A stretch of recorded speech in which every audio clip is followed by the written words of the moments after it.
The emergency klaxons echoed through the crystal halls of the Galactic Council chamber. For the first time in 3 centuries, all 9 member species had gathered in less than 12 hours. The air itself seemed to vibrate with tension.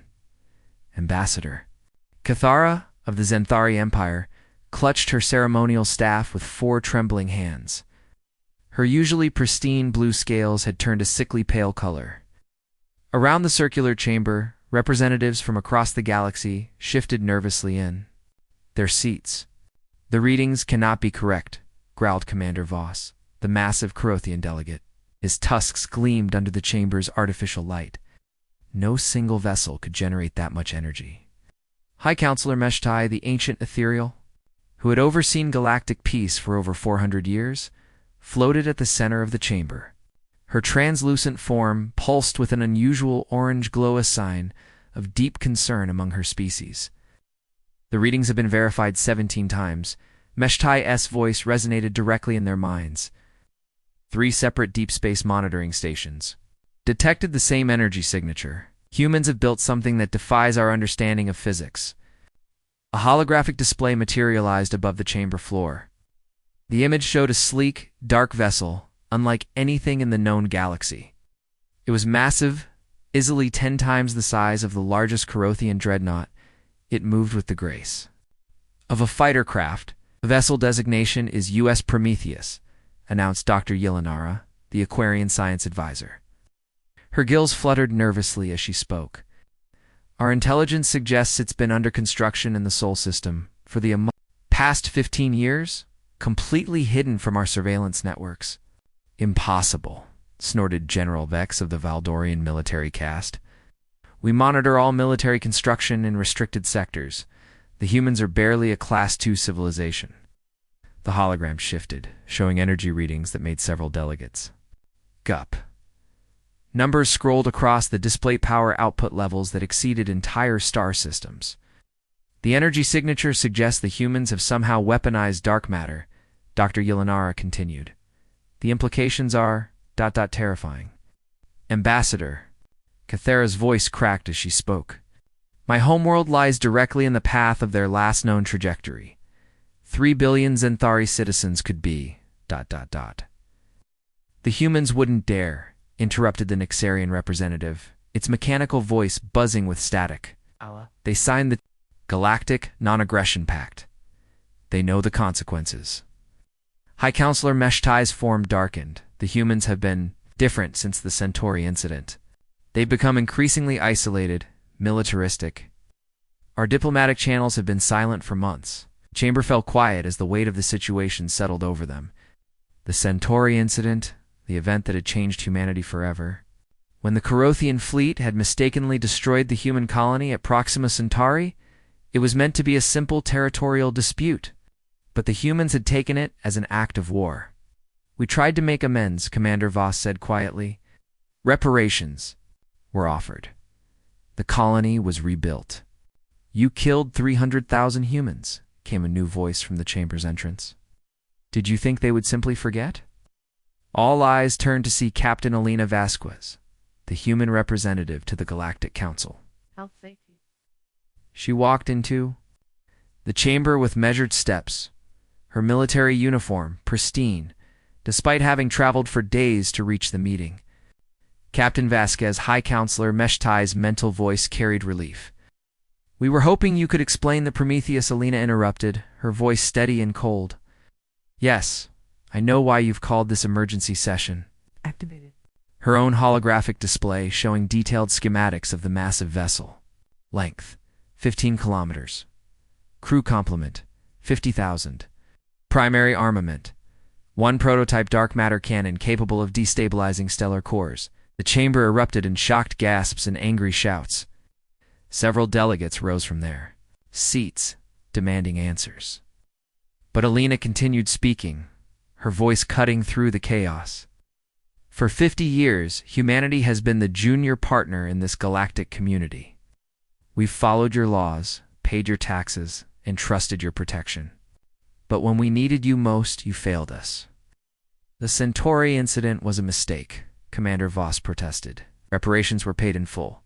Elena's eyes flashed with anger. Cannot pay for the lives of children, Commander. You cannot resurrect the dead with credits and empty apologies. She pressed a button on her wrist device, and the holographic display changed. Now it showed the Prometheus in motion, its massive form cutting through space with impossible speed.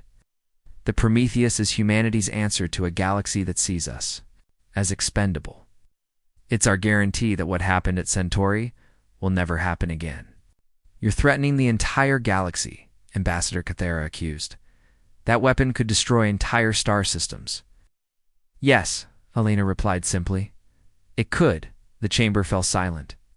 The implications hung heavy in the air like a storm cloud ready to break. High Counselor Meshtai's form pulsed with deep red light. Captain Vasquez, surely you must understand that we cannot allow such a weapon to exist. It upsets the balance of power that has maintained peace for centuries. Elena smiled, but there was no warmth in it. The balance of power was already upset, Counselor. The moment you allowed the Corothians to destroy our colony without consequences, you showed humanity exactly where we stand in your galactic hierarchy. So what do you want? Dr. Yelanara asked, her voice barely above a whisper. Recognition, Elena said. True equality in the Galactic Council, a permanent seat with full voting rights. Most importantly, a guarantee that no member species will ever again face the kind of unprovoked aggression that humanity endured. Commander Voss slammed his fist on the table. Cannot hold the entire galaxy hostage over one incident. One incident? Elena's voice rose for the first time. 300,000 dead. Men, women, children, vaporized, because you couldn't be bothered to verify your targets. You call that one incident? She activated another display, showing the Prometheus's current position. It was moving toward the galactic core, directly through the most populated sectors of space. The Prometheus is currently on course for the Zenthari homeworld. It will arrive in 72 hours. Unless, of course, the Council decides to take humanity's proposals seriously. The chamber erupted in chaos. Delegates shouted over each other, some demanding immediate military action, others calling for negotiation. But Elena remained calm, watching the panic unfold with cold satisfaction. You're insane, General Vex declared. We'll mobilize the entire galactic fleet. Your ship may be powerful, but it's still just one vessel. I wouldn't be so sure about that, Elena replied. The Prometheus isn't alone. As if summoned by her words, the chamber's early warning systems began to wail. Emergency displays flickered to life around the room, showing sensor readings from across the galaxy. Impossible, Dr. Yelanara whispered, staring at the data. We're detecting similar energy signatures in 12 different sectors. Do you have? Elena's smile widened. Enough. The displays showed massive vessels emerging from hyperspace near every major population center in the galaxy. Each one bore the distinctive design of human engineering, and each one radiated the same terrifying energy signature as the Prometheus. The question isn't how many ships we have, Elena continued. The question is, how many worlds are you willing to sacrifice to stop us? High Counselor Meshtai's form flickered with rapid colored changes, a sign of extreme agitation among her species. This is madness. You're risking galactic war. No, Elena corrected. I'm preventing one. For too long, the strong have preyed upon the weak in this galaxy. The Corothians attack with impunity. The Zenthari manipulate trade routes. The Valdorians conscript entire species for their military machine, and the Council does nothing. She gestured to the displays showing the human fleet positions. This ends now. Either we have true equality and justice, or we have mutual destruction. The chamber fell silent again. The weight of the ultimatum settled over the delegates like a death shroud. You have 72 hours to decide, Elena announced. The Prometheus will reach Zenthari space then. I suggest you use that time wisely. As she turned to leave, Ambassador Cathara called out desperately. Captain Vasquez, please. My people, ... They're innocent. They had nothing to do with Centauri. Elena paused at the chamber entrance. Neither did ours. And with that, she was gone, leaving the Galactic Council to grapple with the most dangerous crisis in their history. ##. Chapter 2. The Prometheus revealed. Captain Marcus Chen stood on the bridge of the U.S. Prometheus, watching. The stars streaked past as his ship moved through hyperspace. The bridge was a marvel of human engineering, sleek, efficient, and deadly. Holographic displays showed tactical information from across the galaxy, while the soft hum of the ship's dark matter reactor provided a constant reminder of the power at his command. Captain called out Lieutenant Sarah Kim from the communications station. We're receiving priority transmissions from the other fleet groups. All ships are in position and awaiting orders. Marcus nodded, his weathered face showing no emotion. At 55, he was one of the youngest captains to command a vessel of this magnitude. But then again, the Prometheus was unlike any ship that had ever existed. "Status report, Commander Torres," he ordered. Executive Officer Maria Torres, veteran of the Centauri evacuation, stepped forward. "All systems operating at peak efficiency, sir. The dark matter cannon is charged and ready. We'll reach the Xanthari system in 68 hours. Marcus walked to the massive viewport that dominated the front of the bridge. Through it, he could see the swirling colors of hyperspace's sight that never failed to amaze him. But today it felt different. Today, they were carrying the hopes and fears of an entire species. "Sir," came a voice from behind him. "We're receiving a transmission from Earth's command." Marcus turned to see Admiral Rebecca Harrison's face materializing on the main display. The Admiral looked tired, her silver hair disheveled from what had likely been days of emergency meetings. "Marcus," she said, her voice carrying across the light years. "I just received word from Captain Vasquez. The council session went as expected. They're in full panic mode." "And our secondary objectives?" Marcus asked. "All 12 fleet groups are in position. The Carathians are mobilizing their home fleet, but they're keeping their distance. The Xanthari are evacuating their outer colonies, and the Valdorians are demanding an immediate strike against us." Marcus smiled grimly. "Let them demand. They lack the courage to act. Don't underestimate them, Marcus. Cornered animals can be dangerous. Our intelligence suggests they're considering a coordinated assault on Sol System. Let them come," Marcus replied. "Earth's defenses are more than adequate." Admiral Harrison leaned forward, her expression serious. "Marcus, I need you to understand something. What we're doing here, it's not just about revenge for Centauri. It's about survival.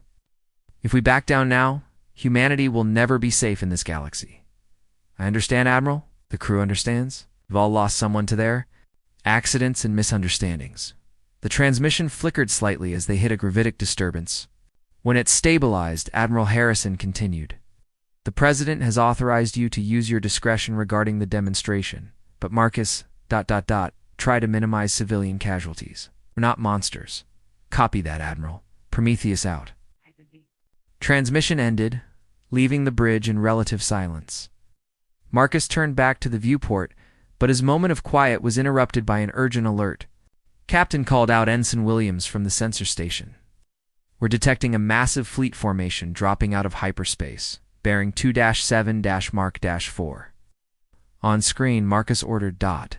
The viewport shifted to show the source of the disturbance.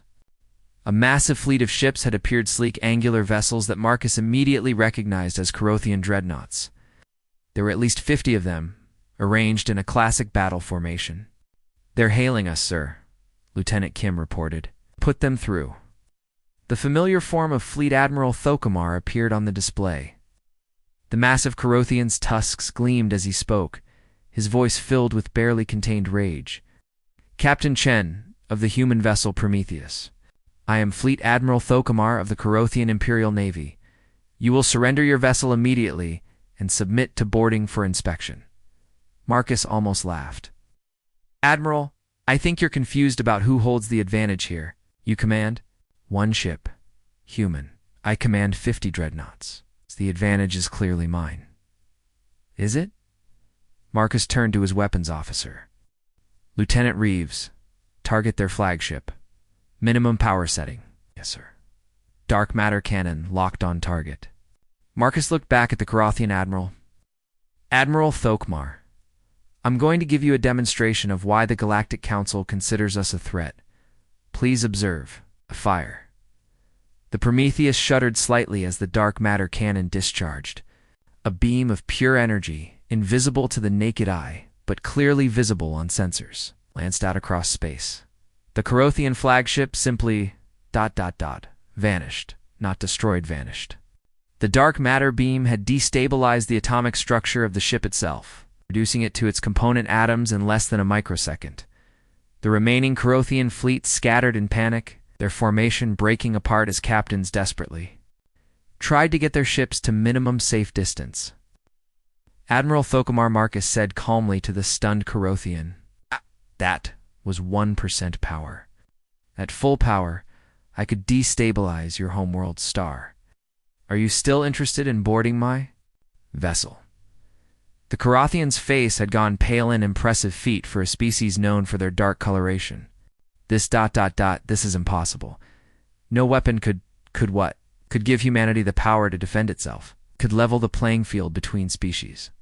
The universe is full of impossible things, Admiral. Today, you've just encountered one of them. Thocomar's image flickered as his ship's system struggled to process what they had just witnessed. The ... the Council must be informed. This weapon, it violates every treaty on weapons of mass destruction. The Council already knows, Marcus replied. The question is, what are they going to do about it? The transmission ended abruptly as the Corothian fleet jumped back into hyperspace. Marcus turned to address his crew, many of whom were staring at him with a mixture of awe and fear. Ladies and gentlemen, he said, his voice carrying across the bridge, what you just witnessed was the culmination of 15 years of human ingenuity and determination. The dark matter cannon represents our species' refusal to be victims in a hostile galaxy. Commander Torres stepped forward. Sir, won't this just escalate the situation? They'll bring more ships? They can bring their entire fleet, Marcus replied. It won't matter. The Prometheus isn't just a ship, it's humanity's declaration that we will never again be powerless. The bridge fell silent as the implications sank in. They weren't just crew members on a warship, they were the guardians of humanity's future. Sir Ensign Williams called out, receiving a priority message from the Zenthari homeworld. It's from their planetary government. Put it through. The display showed a Zenthari official, her blue scales trembling with fear. Captain Chen, I am Prime Minister Veltara of the Zenthari Republic. On behalf of my people, I beg you to reconsider your course of action. Marcus studied the alien leader. Unlike the aggressive Corothians or the condescending Ethereals, the Zenthari had always been relatively neutral in galactic affairs.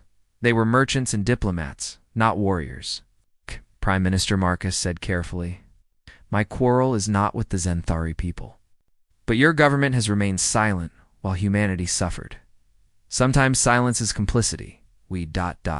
couldn't act without council approval. Political situation was complex. 300,000 humans died while you debated politics. Marcus interrupted.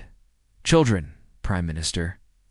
Innocent children who will never grow up because the galaxy couldn't be bothered to protect them. Veltara's eyes filled with tears, a universal sign of grief among most species. Captain, I have children of my own. I cannot ... I will not let them die for the sins of the Council. Marcus felt a stab of something guilt, regret. He pushed it down. They had come too far to turn back now, and perhaps it's time for the Zenthari to choose a new path, he said. One that doesn't depend on the Council's approval. Transmission ended, leaving Marcus alone with his thoughts. Behind him, the bridge crew continued their duties, but he could feel their eyes on him. The weight of command had never felt heavier. Commander Torres, he said without turning around. What's our ETA to the Zenthari system? 66 hours, 37 minutes, sir. Very well. Maintain course and speed. And Commander? Yes, sir? Make sure the crew gets some rest. The next few days are going to determine the fate of our species. As the Prometheus continued its journey through hyperspace, Marcus couldn't shake the image of the Zenthari Prime Minister's tears. But he also couldn't forget the screams of the children at Centauri. Broadcast across the galaxy as the Corothian fleet reduced the colony to ash. Somewhere, in the balance between those two images lay the future of galactic civilization and Marcus. Chen, captain of the most powerful warship ever built, was the man who would tip the scales. Chapter 3. The Council's desperate gambit. Emergency session had been going for 18 hours straight. In the Great Council chamber, delegates from 9 species argued, pleaded, threatened each other, while the clock ticked toward humanity's deadline. High Counselor Meshtai floated at the center of the chaos, her ethereal form flickering between colors as she tried to maintain order. The stress was taking its toll. Her ancient species had limits. The solution is obvious, General Dex declared, his Valdorian battle armor gleaming under the chamber lights. We combine our fleets and destroy the human vessels before they can act. With what? Commander Voss slammed his massive fist on the table. They vaporized my flagship with a single shot. A single shot. And that was at minimum power. Dr. Yelenara's gills fluttered rapidly as she spoke. Our preliminary analysis suggests their dark matter weapons operate on principles we don't fully understand. They've somehow stabilized dark matter in a containment field, then use it to destabilize atomic bonds in the target. Speak plainly, demanded the Nexarian delegate. They can unmake matter itself, Dr. Yelenara explained. Turn entire ships into their component atoms. The energy requirements alone should be impossible, but somehow they've done it. Ambassador Cathara, who had been silent for hours, finally spoke. My people are evacuating our homeworld. 3 billion Zinthari, abandoning the planet where our species evolved. You understand what that means? It means they're being smart. Came a new voice from the chamber entrance. All eyes turned to see a figure that made several delegates recoil in surprise. It was Dr. James Morrison, the human scientist who had first proposed the dark matter research project 20 years ago. But he wasn't supposed to be here. He was supposed to be dead. Dr. Morrison, High Counselor Meshtia's mental voice carried shock. The report said, "You perished in the Centauri attack." I did, Morrison replied, walking slowly into the chamber. The man who believed in peaceful cooperation between species died that day. What stands before you now is someone who learned the hard way that there are no innocents in this galaxy. His appearance was shocking. The left side of his face was a mass of scar tissue, and his right arm had been replaced with a mechanical prosthetic. But his eyes burned with an intensity that made even the battle-hardened Valdorians uncomfortable. You're responsible for this madness, General Vex accused. You created those weapons. I created humanity's salvation, Morrison corrected. For 50 years, we've been the galaxy's pet humans. Useful for manual labor, good for entertainment, but never truly equal. Well, that ends now. He activated a holographic display showing the current positions of the human fleet. 12 vessels, each one capable of sterilizing entire star systems. They're positioned at every major population center in the galaxy. Corothea, Valdor, Nexus Prime, Aquaria, all of them are within range. You're talking about genocide, Ambassador Cathara whispered. I'm talking about equality, Morrison replied. The same equality that should have protected the children of Centauri. High Counselor Meshtia's form pulsed with urgent red light. Dr. Morrison, surely there must be another way. What do you want? I want justice, Morrison said simply. But since that's impossible, I'll settle for guarantees. Humanity will have a permanent seat on the council with full voting rights. All species will be bound by the same laws, no more accidents or misunderstandings. And most importantly, humanity will maintain a fleet capable of defending itself. You mean capable of threatening everyone else? Commander Voss growled. Yes, Morrison agreed. Exactly like the Carothians have done for centuries. Exactly like the Valdorians do now. The only difference is that we'll use our power to protect the weak instead of exploiting them. The chamber fell silent as the implications sank in. The first time in galactic history, the balance of power was shifting away from the established empires. What if we refuse? General Dex asked. Morrison's smile was cold. Then, in 48 hours, the Zenthari homeworld becomes an object lesson in the consequences of inaction. And after that, we'll move on to the next target. The Zenthari weren't even involved in Centauri, Dr. Yelenara protested. Al Morrison agreed. But they stood by and watched. They all stood by and watched while humanity bled. Now they'll learn what that silence costs. Suddenly, the chamber's alert systems activated. Emergency displays flickered to life, showing incoming transmissions from across the galaxy. What is it? High Counselor Meshtai demanded. It's the human fleet, Dr. Yelanara, reported, her voice barely above a whisper. They're moving, all of them. The displays showed the 12 human vessels changing course, converging on a single point in space. But it wasn't the Zenthari homeworld, it was something else entirely. They're heading for the Nexus, the Nexarian delegate announced. It's mechanical, voice crackling with static. They're going to attack the Galactic Communications Hub. Morrison's expression didn't change. Not attack. Demonstrate. The Nexus is the most heavily defended installation in the galaxy, General Vex protested. It's surrounded by automated defense platforms, and it's about to become a memory. Morrison interrupted. The main display shifted to show the Nexus, massive artificial structure that served as the galaxy's primary communications relay. It was protected by hundreds of defense platforms, each one armed with the most advanced weapons available. As they watched, the human fleet dropped out of hyperspace in perfect formation. The Prometheus led the way, its dark hull reflecting the starlight like a predator's eye. "Sir," came a voice from the Prometheus bridge, transmitted live to the council chamber. "We're in position. All ships report ready." "Commence demonstration," came Captain Chen's calm reply. What happened next defied belief. The 12 human vessels opened fire simultaneously, their dark matter weapons creating a web of destruction that reached across space. The Nexus's defense. Platform's weapons that had never failed in 300 years of operations simply vanished. The Nexus itself lasted exactly 17 seconds. When the energy discharge faded, nothing remained but empty space. The galaxy's most important communications hub, along with its defensive fleet, had been erased from existence. The council chamber erupted in chaos.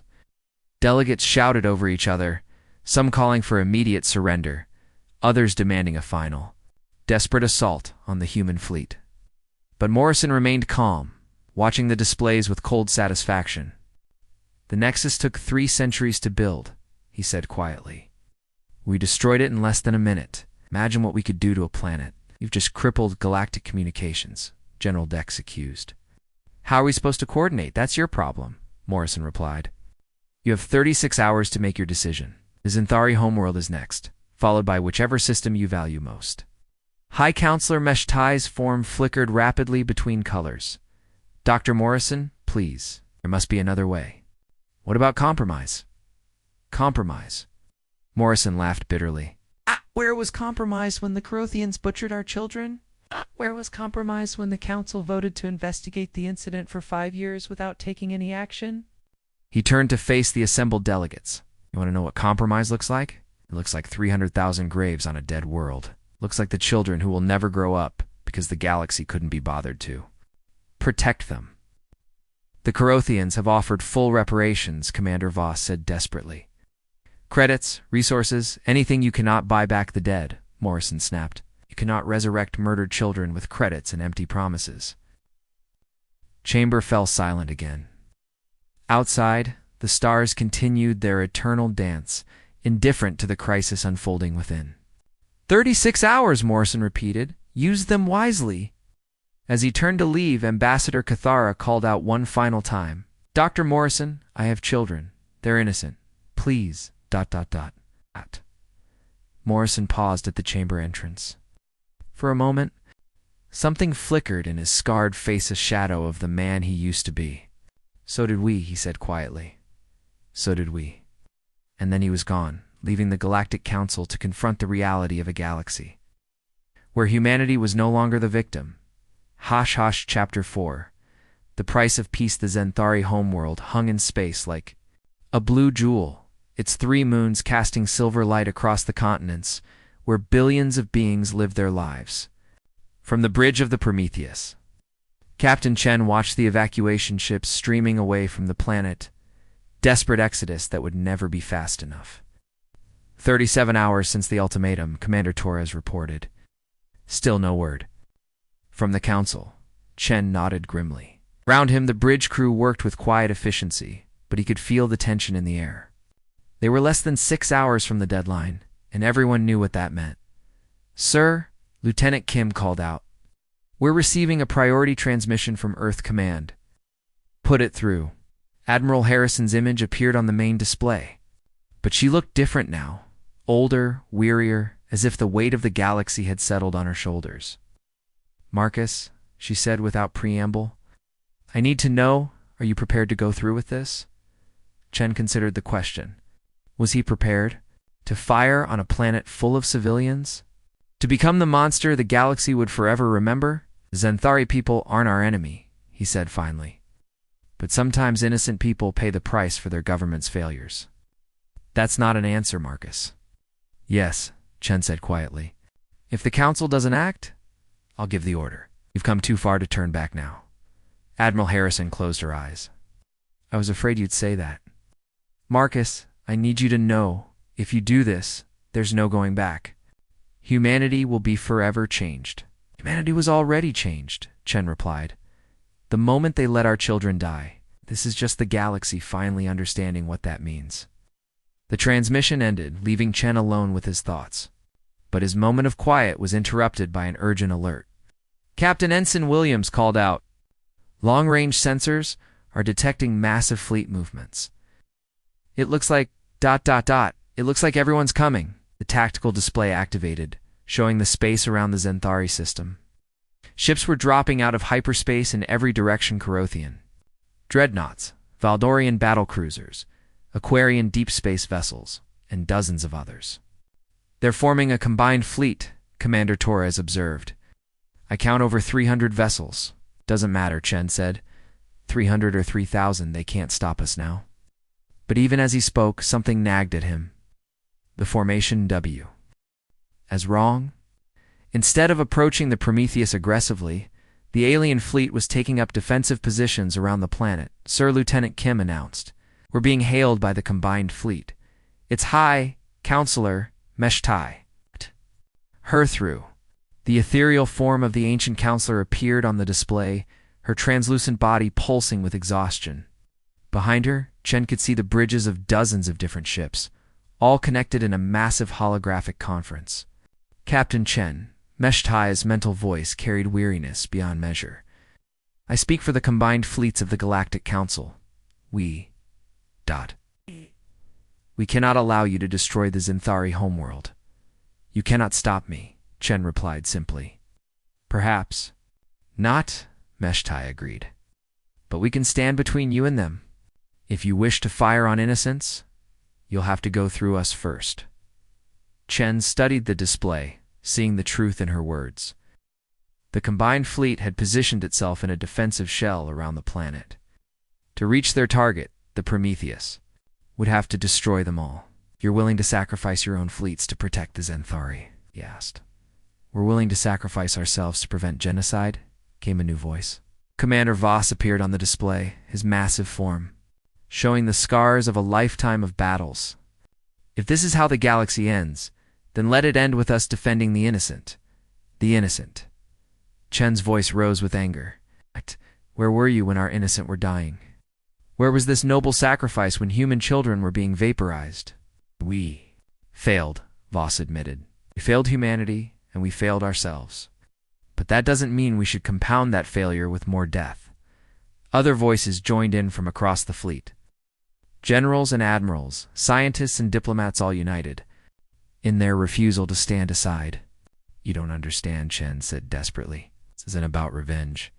It's about making sure it never happens again. Yeah. The only way to protect humanity is to show the galaxy the price of threatening us." "Then show us," came a familiar voice. Dr. Morrison's image appeared on the display, but he wasn't on the Prometheus. He was on one of the alien vessels. "But don't hide behind the deaths of innocents to do it." Chen stared at the scarred scientist. "James, what are you doing?" "What I should have done years ago," Morrison replied. "I'm taking responsibility for my actions. I created these weapons to protect humanity, not to make us into the very monsters we feared." "You're on a Carothian ship," Chen observed. "I'm on Commander Voss's flagship," Morrison corrected. "The same ship that destroyed Centauri. But I'm not here for revenging. Here to make sure the dying stops." Chen felt something inside him shift. The man who had lost everything at Centauri, who had spent 15 years building humanity's ultimate weapon, was now standing with their former enemies. The Council has agreed to humanity's terms, Morrison continued. Full membership, voting, rights protection under galactic law. But Marcus, you have to stand down. The killing has to stop. It's too late for that, Chen said. The deadline is meaningless if we choose to make it so, Morrison interrupted. Marcus, I know what you're feeling. The rage, the need for justice. But this isn't justice, it's just more death. Chen looked around his bridge, seeing the faces of his crew. They were good people, all of them.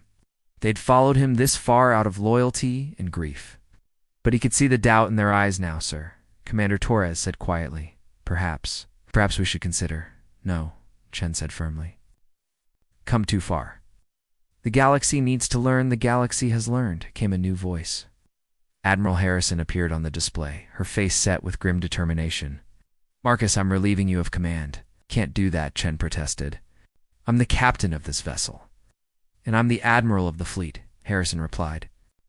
Captain Chen, you are hereby ordered to stand down and surrender command to your executive officer. Chen stared at the display, seeing the truth in her eyes. The decision had been made not by him, but by the weight of history itself. Sir, Commander Torres said softly, your orders? For a long moment, Chen said nothing. Around him, the bridge crew waited in tense silence. Outside, hundreds of ships held their positions, ready to die to protect a world that wasn't even their own.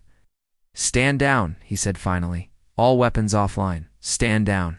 The tension that had gripped the bridge for days finally began to ease.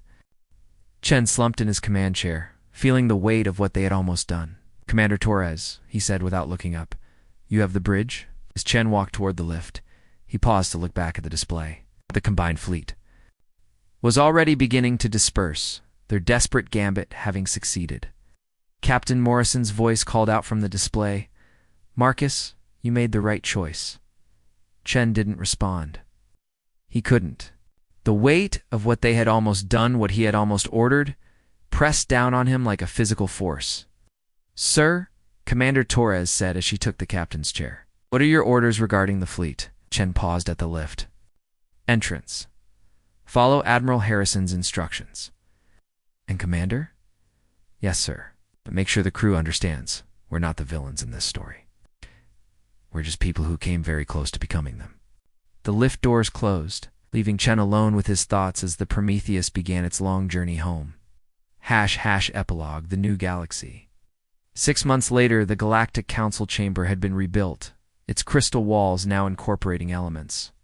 From all members, species including humanity, the familiar circular arrangement remained.